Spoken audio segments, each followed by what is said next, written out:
Good afternoon. Welcome to session 2 of the Real Estate Academy Property Management course webinar series. My name is Paula Hyman from the Ohio LTAP Center, and I'm filling in for Victoria Beal today. Before we begin, I want to cover a few housekeeping items. First, if you have any questions throughout this presentation, I ask that you go ahead and use the questions pod, same as you did for your previous session. Our presenters will address your questions periodically throughout the presentation. If everyone can, go ahead now and locate that questions pod, type a little hello, hi, just to make sure you're familiar with where it is and how it works.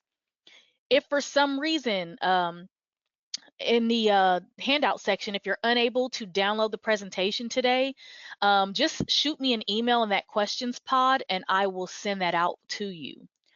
Those are all the items I have right now. I want to thank you in advance for your participation. And with that, I'll pass things off to Scott and Tyler. Good afternoon, everyone. This is Scott. I'll be starting off today. As we did yesterday, Tyler and I will be tag teaming this and going through today's instructions. Yesterday, we discussed all the steps that you have to follow when you're doing all property disposals, getting all the sign-offs from the district people, FHWA and everyone like that. But today we're going to learn specifically about excess land sales. There are many ways that you can sell excess lands, be it to public or other governmental agencies, and we'll discuss those differences. At the end of this module, you'll know how to conduct an auction and close on your property sales.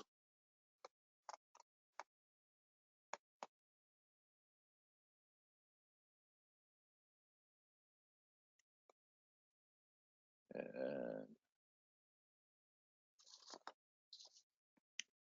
learning outcomes for today. You'll be able to state when you must auction a property, describe when you may conduct a direct sale to an individual and to another governmental agency, and explain when you may sell property at an absolute auction. You'll also be able to prepare and run advertisements, know how to prepare for an auction, conduct auctions, process and conclude direct sales, create contracts of purchase, and prep deeds and conduct closings.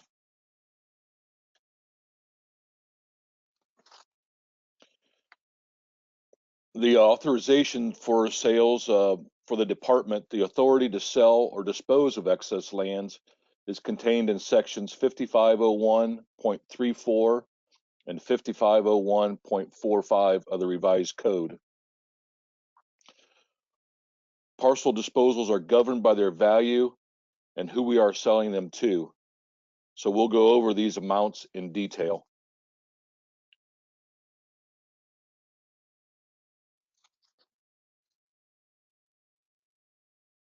If a parcel is being sold to the public, the following value thresholds apply. Parcels valued over $20,000 shall and must be sold at public auction. Parcels valued at $20,000 or less may be auctioned or may be sold to the sole abutting owner through a direct sale at a price not less than its appraised value.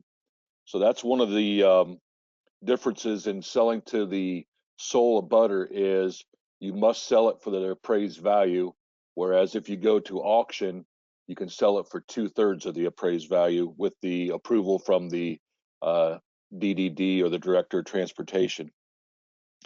If there are multiple abutting owners, the director may invite all of the abutting owners to submit a sealed bid and may sell the land to the highest bidder, again at not less than its appraised value.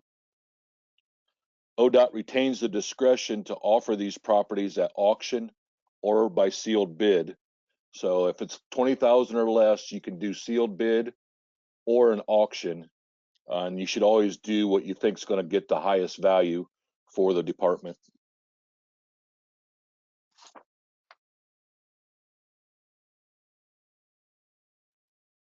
Section 7302.06 of our policy and procedure manual covers auctions of properties appraised at $5,000 or less. Parcels valued at $5,000 or less may be sold at a public auction to the highest bidder, regardless of the appraised value. This is commonly referred to as an absolute auction. There is no minimum bid required. So conceivably, we could sell the parcel for $1. This might be a useful tool for the district to move a piece of property off their inventory that's causing a lot of maintenance headaches and expenses. Maybe neighbors are constantly calling, complaining about weeds or something, and your county forces have to go out and mow it quite a bit, and it's just become a headache for the department to keep it. Usually these parcels at this low value will be landlocked remnants with little or no utility to the adjoining property owners. If abutters refuse to bid through a sealed bid process and the district wants to get rid of the parcel, then this might be the only route you can take. So you can only use this provision, the absolute auction, if you have first tried to sell the excess land to the abutting owner through a sealed bid and there were no offers. So you've sent out sealed bids to all the abutters, nobody responded because they didn't want to pay, the $5,000. So now you can go ahead and do an absolute auction, and they can bid whatever they want below $5,000 and be the successful bidder. This absolute auction is an uncommon practice and is not used very often.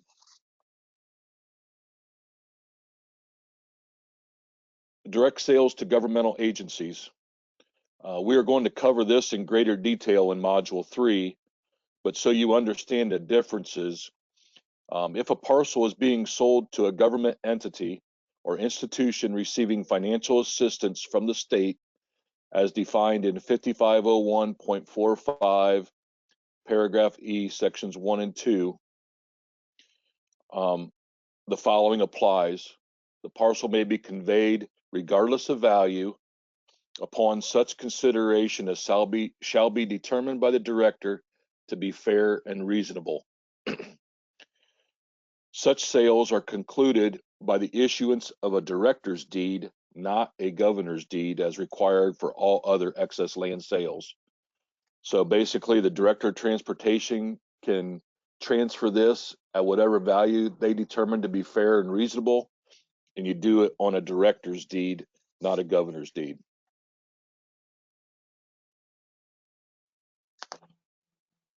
We talked about this yesterday a little bit.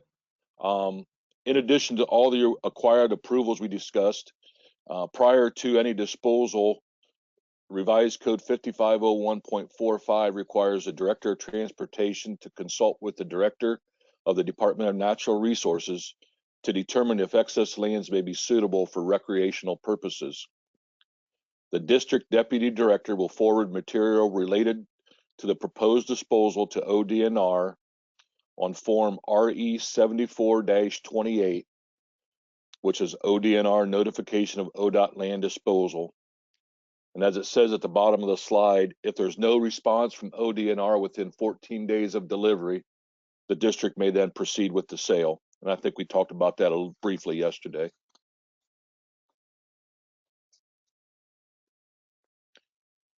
Now we'll talk about excess land auctions. When disposing of parcels by public auction, the district prepares a notice of sale of real estate, which is Form RE 74-15, and has it advertised once a week for 2 consecutive weeks in a newspaper of general circulation in the county where the excess land is located. In your handout, you'll have a copy of that. The notice of sales of real estate sets the date of sale, gives a general description of the property to be sold, states the minimum opening bid, and sets forth the terms and conditions of the sale, including the required deposit. We used to include the actual legal description for these parcels to be sold, but found that it creates incredibly expensive ads. So we adopted the shortened general description format you see in the example.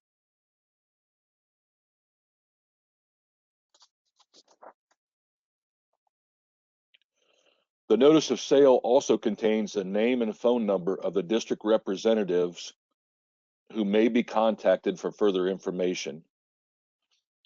An important part of it is the time period between the first public notice of sale and the actual auction should be at least 21 days.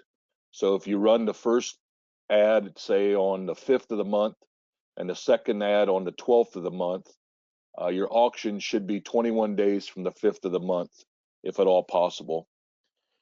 Copies of the notice of sale of real estate are furnished to interested parties, including, as appropriate, interested people, firms, corporations, and real estate brokers.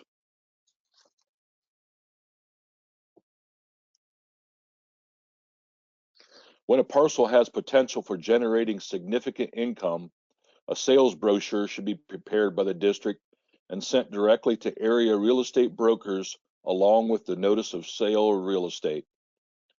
A sales brochure allows us to depict the property graphically through photos and drawings, and it is a lot more interesting than our notice of sale of real estate. We will look at a couple of these examples next. Just for information, the Ohio Division of Real Estate is a great resource for obtaining local brokers' names and addresses. It is a good idea to cover the specific county and all other adjoining counties if you have a parcel that's going to generate significant income. The district will also place a for sale sign with the local district phone number at the site to alert the public that the property is available for sale.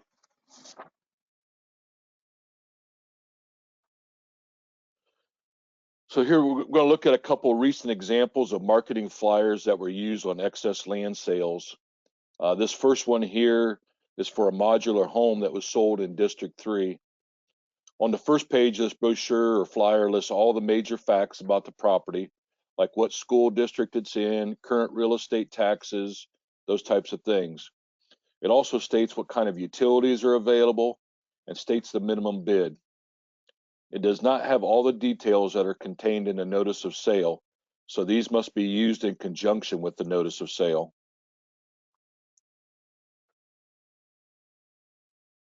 The brochure also provides several photographs and an aerial map showing the general location and condition of the property. A couple of other important features to note. The flyer states that all descriptions and measurements are approximations, and all bidders must make their own inspections.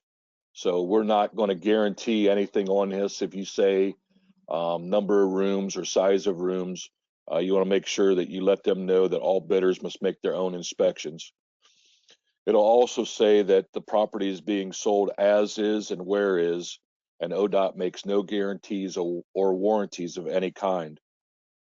And finally, the brochure will list the name and contact information for the agency contact where more information may be obtained, including the notice of sale, which includes all bidders' instructions.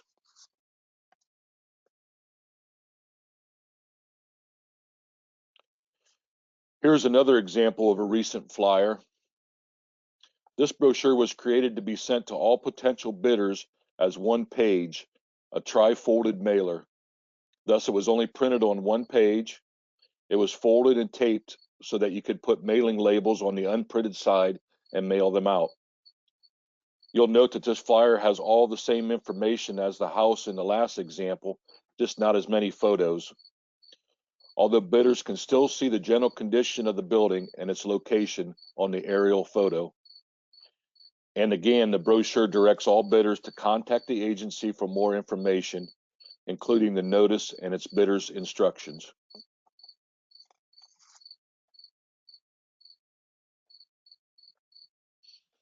Now we're going to talk about getting prepared for the auction. Activities that the district will take prior to the sale of the auction, the sale date, include but are not limited to mailing the notice of sale of real estate to all persons on the district's excess lands mailing list and to those persons known by the district to be interested in or affected by a particular sale. You should include all mail to all abutters, tenants, and holders of easements or permits on the subject property. Placing an auction sign on the parcel, and when appropriate, staking the property corners at least 2 weeks prior to the date of sale. So if it's appropriate, you can stake the corners of the property. That's good to do, and also a sign 2 weeks prior to the auction to let the public know.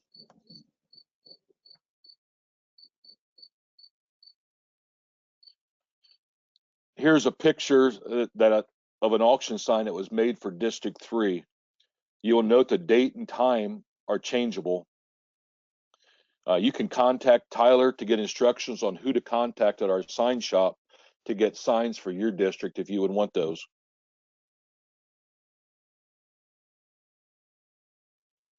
And this is what it looks like once illuminated at night. It was a reflective sign, so you could see it at night also. The size of these signs was selected so it would fit in the trunk of a car in case the real estate staff was going out to erect them on the site. But I know in District 1 and hopefully other districts, the district maintenance staff can put them up and take them down for you, as they're usually put on 4x4s or something like that, so it's easier for them to do that.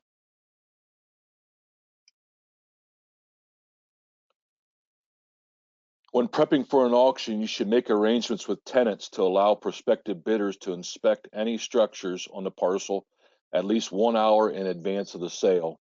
So if you're selling a structure where there's a tenant in it, you want to make arrangements with them so that people can inspect the property. On structure parcels occupied by a tenant, it is recommended that the tenant be present at the sale, and do not schedule any residential tenant auctions around the holidays. Arrange to have a staff or fee auctioneer perform the auction. For parcels with significant interest, it is always good to obtain the service of a licensed professional auctioneer. And now I'll let Tyler go ahead and continue on here with the start of the auction. Thank you, Scott.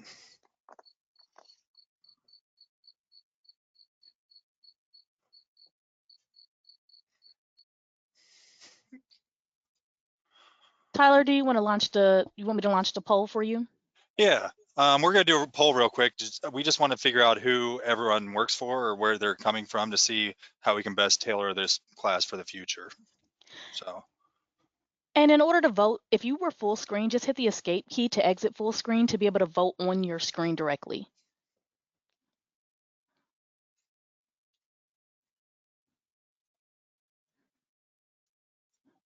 We have about 80% voted.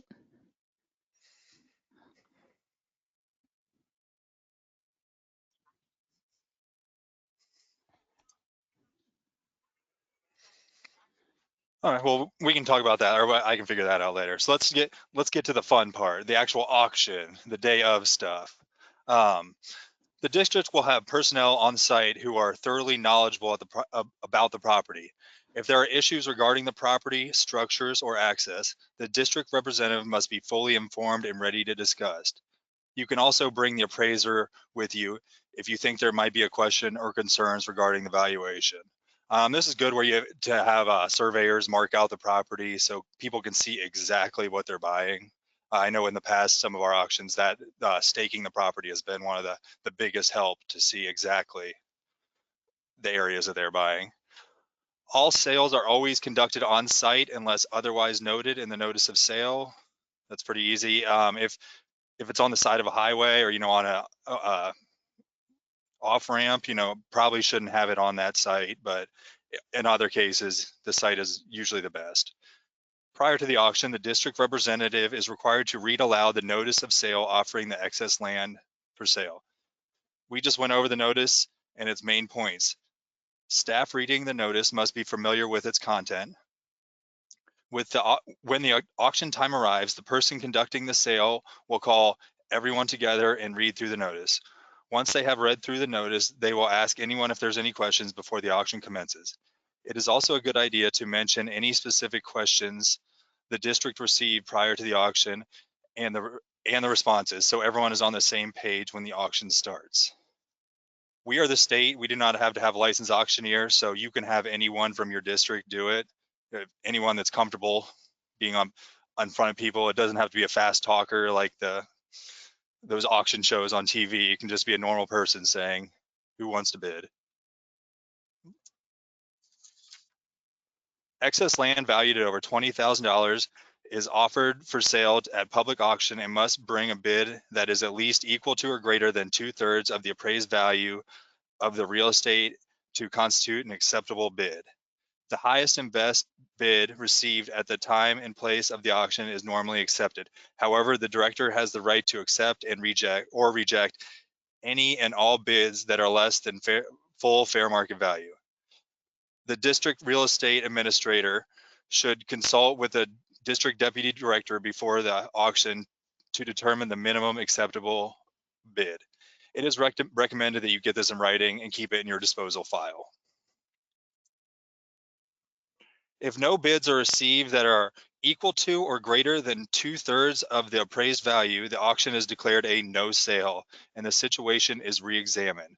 The director may set aside the appraisal, order a new appraisal, and accept it as, except we are about to discuss, re-advertise the property for sale. If the property is reappraised as having a fair market value of $5,000 or less and no sales have been affected on an effort to sell to abutting landowners, the director may advertise a sale of the real property and sell the land at public auction to the highest bidder without regard to appraised value. This would be an absolute auction, and we would sell the property with no minimum requirements. As we discussed before, we don't often do this, but this may be a good tool to get rid of remnant pieces off your inventory and back onto the tax rolls. We rarely do that. Direct sale to abutting owner. If the parcel appraises as having a current fair market value of $20,000 or less, the director may sell the real property to the sole abutting owner through a private sale. The sales price cannot be less than the full appraised value. We will cover the steps in the sealed bid process next. Sealed bid to abutting owners. In section 7302.205 of our policy and procedure manual, it covers the sales to abutting owner by sealed bids. If the parcel is appraised as having a current fair market value of $20,000 or less, and there are more than one abutting owner, the director may invite all the abutting owners to submit sealed bids. After bid opening, the property will be awarded to the highest bidder at not less than the appraised value. So how do you conduct a sealed bid? The district shall send Form RE 7431, notice of sale by sealed bid, to each abutting owner by certified mail, return receipt requested. You can find this form on our real estate website. This form will notify the abutting owners of the terms and conditions of the sale and what steps they need to take to bid. The district shall attach Form RE 79-2 sealed bid form to each notice of sale by sealed bid to you send your abutting owners. This form to the abutting owners will use if they bid on the property. Let's look at the RE 79-2, the sealed bid form and its main points. This is what the form looks like. I have highlighted where the bidder is to attach the check or money order. Now let's look at some details. First, you will see at the top where we, the state, bid, or where we state the bid deadline and bid opening date and time. Below, you will see where we list the bid opening location. We then state the minimum bid and deposit amounts. Further down, you see where the successful bidder must sign both our contract of purchase and a non-collusion affidavit. And finally, you will see instructions on how they are to label their bid and submit it to ODOT. Further down the form, you'll see the public may be present for the bid opening, and any successful bidder will have their deposit, or any unsuccessful bidder will have their deposits mailed back to them. Right in the middle, you will see where bidders will write the amount of their bid, which must equal or be greater to or greater than the minimum bid stated above. And the bottom, you will see where we will retain their deposit as liquidated damages if they fail to consummate the merit or consummate the purchase. Sealed. This step is very important. The district real estate administrator must alert the district mailroom and any persons receiving mail that sealed bids are expected and that they must remain sealed. You must keep all bids sealed until the scheduled time and date of the bid openings. Make sure you keep a copy of the notice to all abutting owners in the disposal file.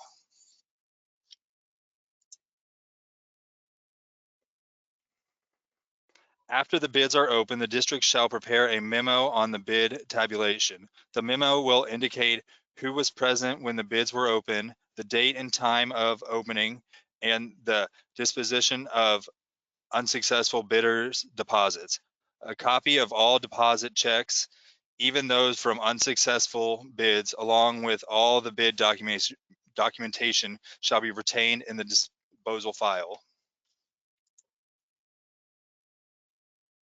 The district shall return the security deposit to all the unsuccessful bidders on the day of the bid opening if the bidders are present, or within 3 business days if the bidders are not present. Do not cash the checks of the non-winning bidders. Send them back uncashed and keep records of when and how you returned it. The successful bidder must execute the form RE 73-02, the non-collusion affidavit, and the form RE 74-05, the contract of purchase.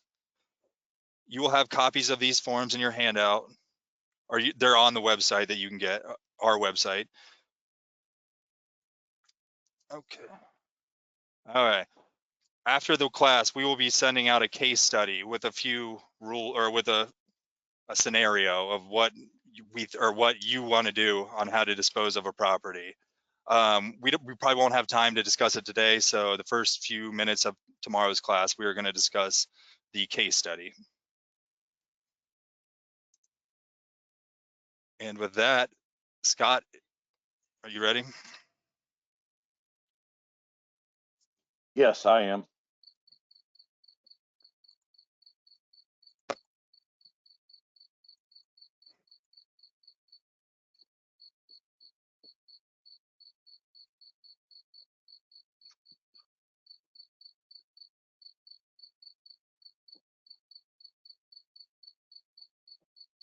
I don't know if Can you hear me? yes. Okay. So did you want me to read the question? I was just looking at it here. Yep. I'll get it here. Let's see. Had a question. Can you ask for highest and best if no one gives the offer you're looking for, or do you have to start over? I guess I'm unsure as far as highest and best if no one gives the offer. So if you're at an auction and you have a minimum acceptable bid, whether that's 2/3 of FMVE, and no one bids, then you have to declare it a no sale. You can't ask for anything less than that. So you try to get someone to bid the 2/3, and then you can ask for it if that's what the question was asking. The only time we can sell it for less is when we talked about if it's appraised for 5,000 or less, and we could possibly go to the absolute auction. But again, that's used very rarely, and it's usually if you send it out to abutting property owners and no one bid on it, and so then you can maybe go to an absolute auction for that. Any sale to a sole abutting or sealed bid to multiple abutters, they must pay the appraised value for that. So I guess to answer the question, that would probably be no, that you can't ask if no one gives you an offer. You do have to start over, sometimes get it reappraised, Sometimes maybe just advertise it better and try it again, depending on what you think you can do to sell it the next time. Yep. You'd have to go Okay. back and get a new appraisal to get the ball rolling again, to say that it's not worth what they thought it's worth, a new number. Yep, and that's always a good thing if you do order a new appraisal later on, maybe a year later or whatever, is to let the appraiser that you have doing the second appraisal know that, hey, we had an appraisal done 6 months ago and we had no bidders. We had 5 people showed up, but nobody would bid on it, and that kind of gives them an idea of the value, and they can take that into consideration. Okay, now we'll go over security deposits. Section 7302.07 of our policies and procedure manual covers security deposits. The amount the successful bidder, sealed bid, or auctions will be required to pay as a security deposit on the date of auction or bid opening shall be fixed by the district in advance of the sale and stated in the notice of sale of real estate or notice of sale by sealed bids. Typically, you want to set your deposit somewhere in the neighborhood of 10% of the appraised value. And that's just kind of a ballpark. However, a lot of times 10% may be too low on small excess land, or that amount may be too low on small excess land auctions, or it may be too big on an extremely expensive auction. So if you have an auction for property was appraised at $750,000, you may or may not want to set your deposit at $75,000 because you may discourage potential buyers from bidding because they don't want to put that much money up front. Same thing if you have a low one that you're sending out to abutting on sealed bids, and it's $2,500. You don't want to make a $250 security deposit. Make it a little bit more than that, just so that you're covered in case you have an irresponsible bidder who doesn't go ahead and go through with the sale.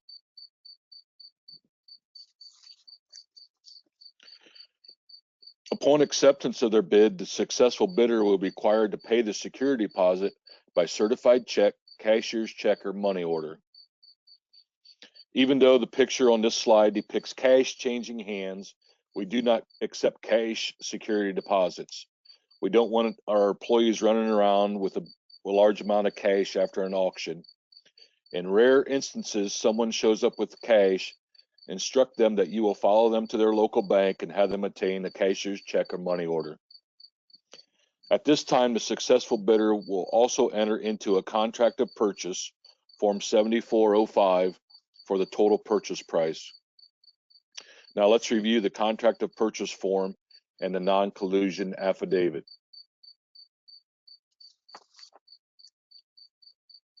First, we have the contract of purchase. We've highlighted a few areas on this first page. At the top is the form number and its title. This is the same contract you'll use for both public auctions and direct sales. Next, we've highlighted the Ohio Revised Code section we have been discussing. This is what gives the director authority to sell excess land. Toward the bottom, you will see where we recite the total purchase price or highest and best bid, and then the amount of the down payment and the remaining balance due upon closing.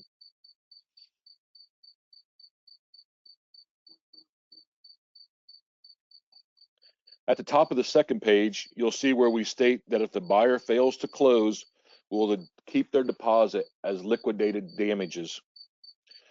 Next, we tell buyers they cannot advertise or convey the property to someone else until we have delivered their governor's deed.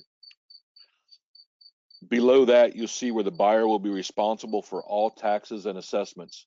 For the most part, state property will be exempt of those items, but in rare instances, you have to make sure that they are responsible for those. In paragraph 4, you'll note that we are conveying by a governor's deed, which is also a quitclaim deed.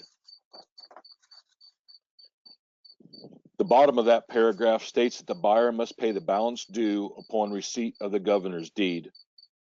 In paragraph 5, we state that it'll take approximately 90 days to get a governor's deed, and that closing will take place a set number of days after we notify the buyer that we are ready to close. It's recommended that you put 20 days in that blank space. So basically, you're going to tell the successful bidder that once you notify them that we have received the governor's deed, that then you want to close that within 20 days of that date. If for whatever reason they cannot close, you have the ability then to keep the security deposit or work with them to go ahead and get it closed at some point after that. But you do put in there that that they have to close it within 20 days of notification.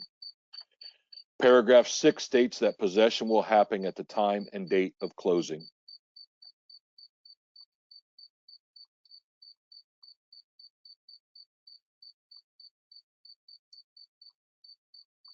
There we go. On the third page, we show in all caps that we are selling the property as is, where is, with no warranties or guarantees whatsoever, and the buyer is relying solely on their own judgment in purchasing the property.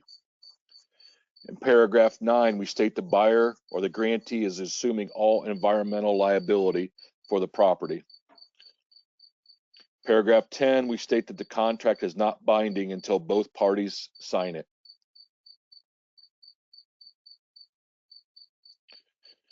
On the fourth and last page, we have some standard legalese and then both parties' signatures.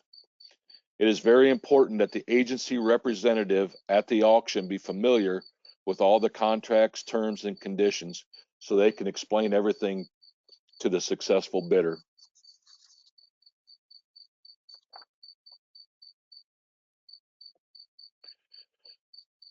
This is a non-collusion affidavit that all bidders must sign for us to consider their bid. At the top, you will see the form name and number highlighted. Highlighted in the center is the real purpose of this form. This is where the bidders swear that they have not entered into any agreements that would constitute collusion or restraint of free bidding. If a bidder refuses to sign this form, then their bid will not be accepted. So bidders must sign this form on all sales. At the bottom, you will see where this form is notarized. The contract we just went over is not notarized, but this one is. Thus, you'll need to make sure you have a notary at the auction site to have the bidders swear their oath and to notarize the form.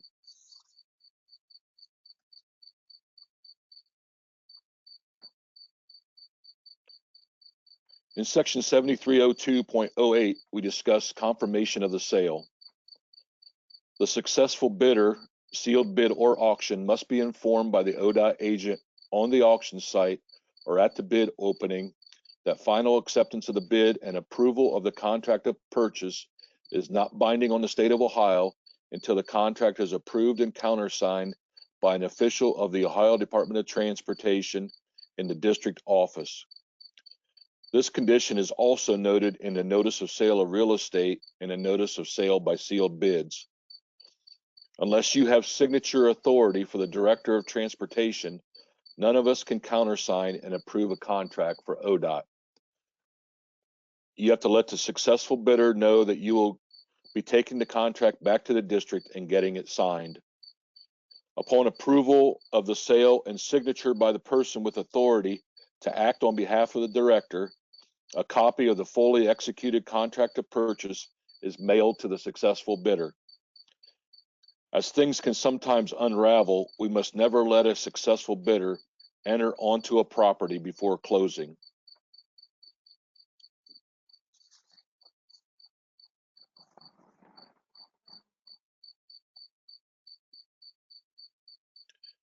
Section 7302.09 of our Policies and Procedure Manual covers conveyances. Once the contract of purchase is executed, the district prepares the chronology of events, Form 74-10, outlining the results of the sale, naming the successful bidder, and the amount of their bid. This Form 74-10, the chronology events, can be found on the website for our forms.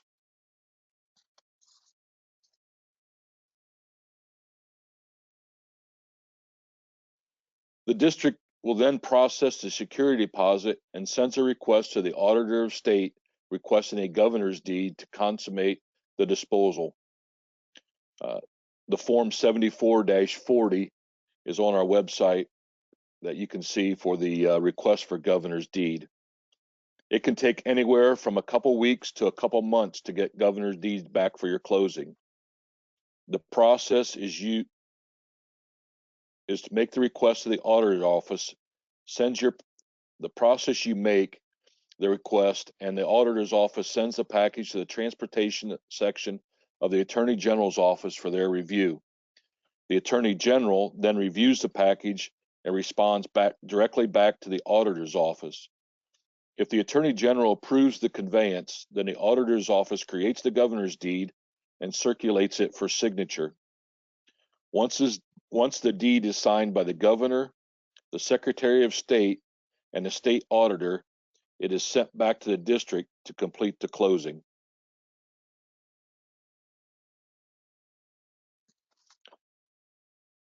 As you can see in this example, we need a lot of elected officials to sign off on a governor's deed.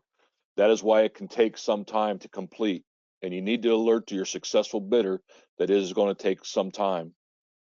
We'll cover this more in Module 4, but in direct sales to public agencies, things are a little simpler. The district creates both a chronology of events, parcels to public agencies, and a director's deed.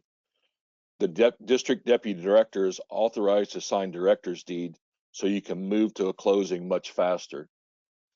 One thing I wanted to point out on this sale of excess, this example here with the governor's signature, the Secretary of State, and the Auditor of State, it has happened one time in District 1, but you see that kind of gold emblem beside their signatures?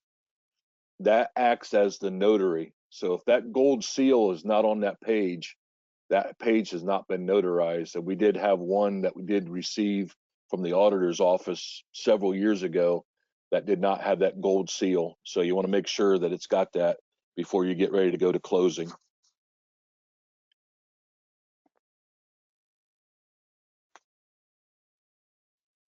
Upon receipt of the executed governor's deed from the Auditor of State, the district will close with a successful bidder. Using the closing statement, Form 74-04, the district secures the balance due payment in full by certified check, cashier's check, or money order. The district agent will deliver the deed to the grantee, turn over possession of the property, and instruct the grantee to record the deed at their expense. The district should request a copy of the recorded instrument from the grantee. However, should the grantee not provide a copy, the district must obtain a copy from the county recorder's office. Ultimately, the district must forward a copy of the recorded governor's deed to the Auditor of State's office. The district must also then change the right-of-way plans to indicate properties that have been sold. The district shall note in a clear area of all applicable right-of-way plan sheets the date of the deed, name of the grantee, and all the county recording data.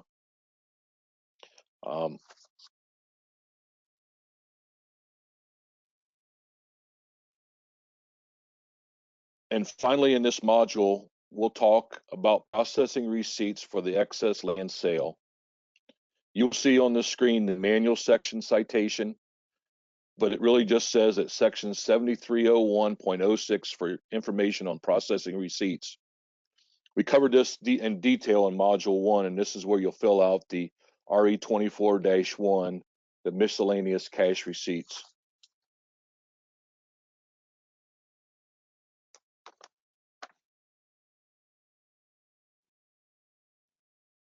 Okay, I'm quickly going to go and review our learning outcomes. There have been quite a few of them, and I want to make sure that we have time to go through the quiz before we have to cut off at 2 o'clock today. So now that we are done with module 2, we'll review the learning outcomes. You should be able to state when you must auction a property, describe when you may conduct a direct sale to an individual and or to another governmental agency, and you should be able to explain when you may sell property at absolute auction. You should be able to prepare and run advertisements, know how to prepare for an auction, know how to conduct an auction, process and conclude direct sales, get ready contracts of purchase, and prepare deeds and conduct closings.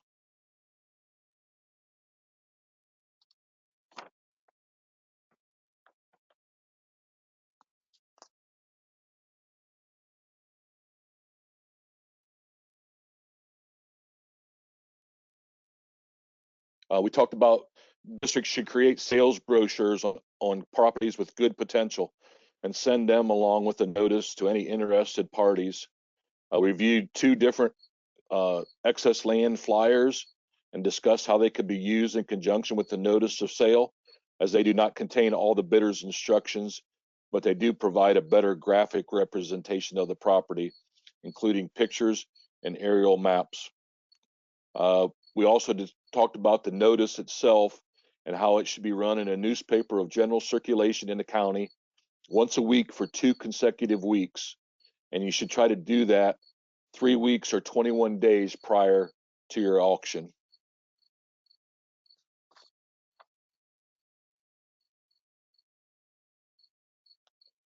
In Ohio, you can sell any excess land to another governmental agency without competitive bidding. And we'll go over that more in Module 3 tomorrow. And speaking of other governmental agencies, remember that all excess land sales must first be run by ODNR before you advertise them for sale to anyone else.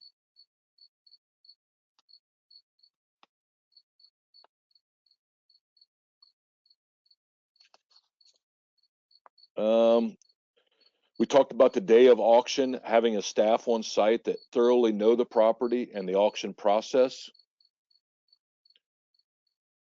We talked about you'll need to be on site, allowing time for prospective bidders to look the property over, ask any questions. When it comes time for the auction, a district employee will read the notice and ask if anyone has any further questions before the auction starts. The auction will then be called, and the successful bidder will be required to sign the contract of sale and purchase and to provide the required deposit amount. We should also execute the RE 73-02, a non-collusion affidavit for the successful bidder. We also talked a lot about direct sales and how they are to be conducted.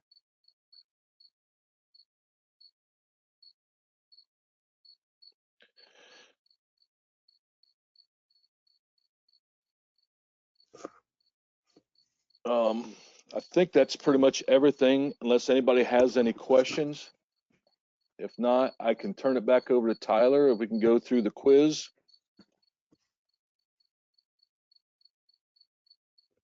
Sounds good. Tyler, yep, Hey, Tyler Tyler. already answered most of the questions in the questions pod, sent those answers out to everyone. So Sorry if people are reading through the handout. Sorry, some of our slides are they're transitioned on top of each other, so they're a little hard to read. I'll try to figure out how to get those out, and I can send those out to people. But then, if nothing else, we can start the quiz.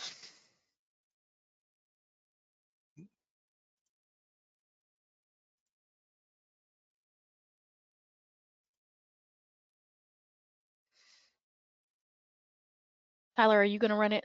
Yes, ma'am. Okay, switching. Thank you. Mm-hmm.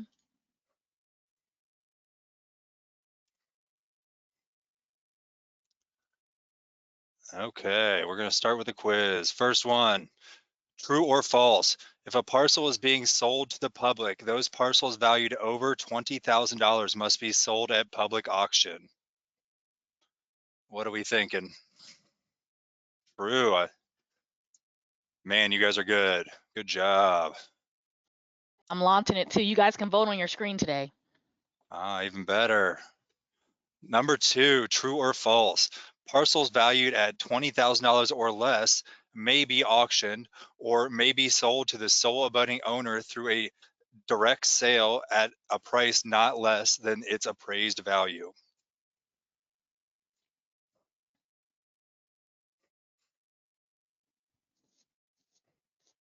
And Tyler, you can see the results if you drop down your poll pod.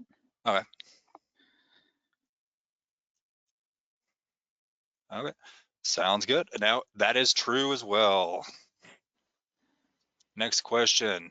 Number 3, parcels valued at $5,000 or less may be sold at a public auction to the highest bidder, regardless of appraised value, an absolute auction. However, you can only use this provision if,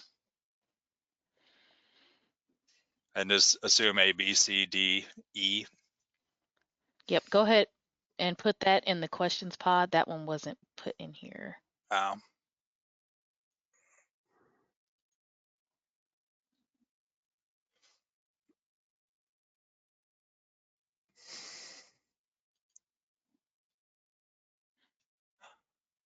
Okay, I see a few of them. The answer is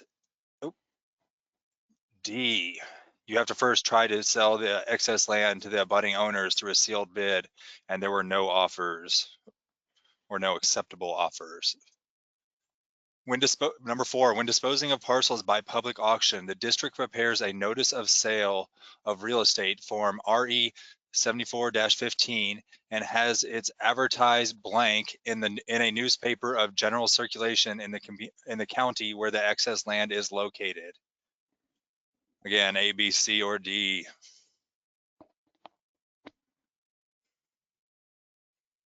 Man, you guys are good today. The answer, of course, is C, once a week for 2 consecutive weeks. And we want this to be 21 days before the auction to give yourself a week buffer. Number 5, marketing brochures or flyers prepared for ODOT excess land disposal should contain which of the following?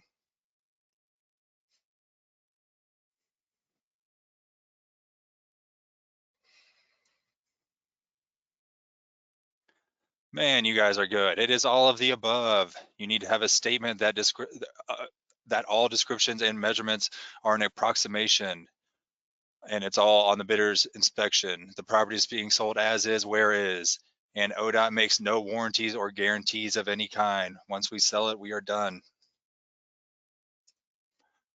Number 6, prior to the auction, the district representative is required to read aloud the blank offering the excess land for sale.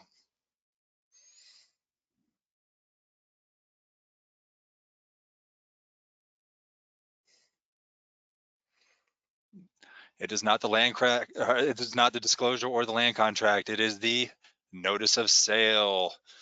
You just read aloud what we've already prepared that's been in the newspaper, and it's pretty simple. It explains all the steps that the winning bidder needs to take. Number 7, true or false, the highest and best bid, minimum 2/3 of fair market value received at the time and place of auction is normally accepted. However, the director has the right to accept or reject any and all bids that are less than fair market value. Man, you guys are good. True. Number 8, the district real estate administrator should consult with whom before an auction to determine the minimum acceptable bid, and it is recommended that this authority be obtained in writing and retained in the disposal file. A, B, C, or D? D is the DDD, so that works out. Good job. Number 9, when conducting a sealed bid to abutting owners, the district will send the following forms to all abutting owners by certified mail. Return receipt requested.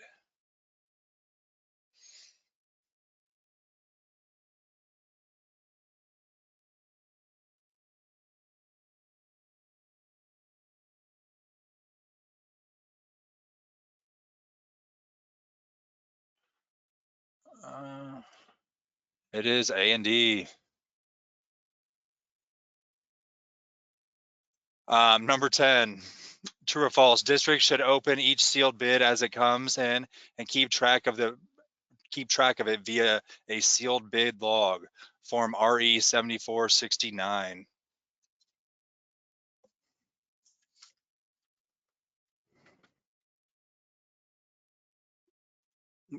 The answer is false. That is not the form that is kept on. I think we have a few more.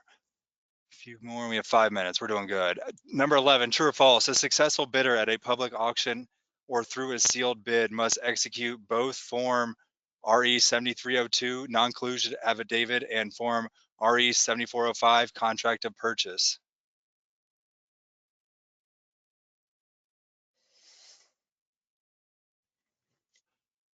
That is true. As soon as you're done, or as soon as they win the bid, you need to have them sign those two things to make it legitimate. Number 12, once a contract of purchase is executed, the district prepares the blank Form RE 74-10 outlining the results of the sale, naming the successful bidder and the amount of their bid.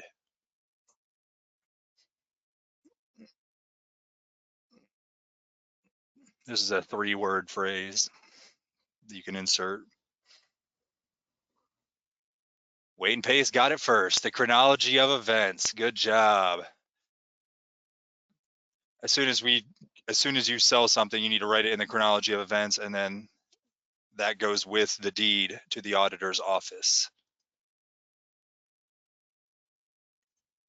Number 13, the governor's deed.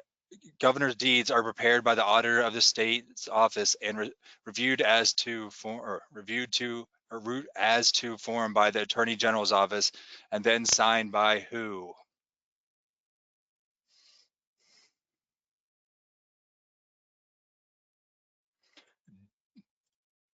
Good job. The answer is D. Remember that the page that Scott talked about that had that golden seal sticker on it? There are 3 signatures. They are the governor, the secretary of state, and the state auditor. And that is all I have today. I will be sending out a case study that if you could look at through tonight or tomorrow. If you have any questions, give me a call or email me. I'm in the office or at my work at home, or my work computer at home. So if you have any questions on the case study or quiz, let me know. And I think that's all. All right, thank you all so much for joining, and we'll see you for the next session. Thank you.